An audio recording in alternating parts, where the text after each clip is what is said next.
آپ لوگوں نے ایک اور ایشو کے اوپر، اہم آئینی ایشو پہ میری رائے چاہیے، میری ناقص عقل کے مطابق آرٹیکل 41 سے آگے آ جائیں، یہ صدر کو تعینات کرنے سے حوالے۔ صدر کو آپ کو پتا ہے 45 سال عمر ہونی چاہیے اور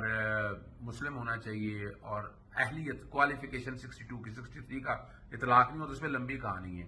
ایک جو بات ہے، یہ مذاق بنایا صدر کے خلاف مواخذہ کرنا ہے بھی، خواب دیکھتے ہیں دن میں خواب دیکھتے ہیں۔ اب انہیں سمجھ کوئی نہیں آ رہی پی ڈی ایم کو کرنا کیا ہے، چونکہ یہ ایک کانٹریکٹ ہوا تھا، معاہدہ ہوا تھا فضل الرحمان کے ساتھ کہ صدر کا عہدہ جو ہے ان کو دینا ہے۔ صدر پاکستان کے خلاف بڑی ایک سازش ہوئی، لیکن صدر پاکستان عارف علوی صاحب اپنی جگہ پر کھڑے رہے۔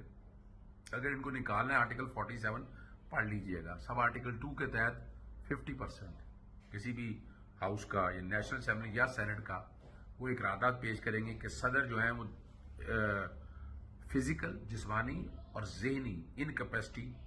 یا انہوں نے آئین توڑا ہے۔ یہ 3 وجوہات ہیں جس کی بنیاد پر یہ قرارداد لائے جائے گی، اور یہ قرارداد جب جیسی آئے گی فوری طور پر یہ چلی جائے گی اسپیکر کے پاس، اگر وہاں پر آئیے سینٹ کے اندر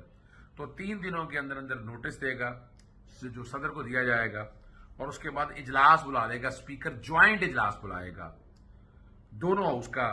not later than 7 days and not later than not earlier than 7 days and not later than 14 days us notice کے بعد۔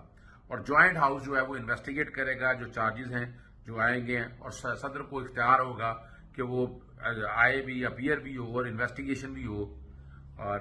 جب وہ کنسیڈریشن کے بعد اس کی انویسٹیگیشن ہوگی تو قرارداد 2/3 اکثریت سے، میں پھر بتاتا چلوں، ٹوٹل ممبرشپ کی یہ خواب ہی دیکھنا ہے نا، 2/3 اکثریت نہ ان کے پاس ہے نہ ہو سکتی ہے، 2/3 اکثریت جب قرارداد پاس ہوگی پھر صدر جو ہے اپنے عہدے سے فارغ ہو جائیں گے۔ تو دن میں خواب دیکھنا اچھی بات ہے، شہباز شریف خواب دیکھتا رہے، ان کی کابینہ خواب دیکھتا رہے، اسا ان تر جانا ہے دن رہ گئے نے۔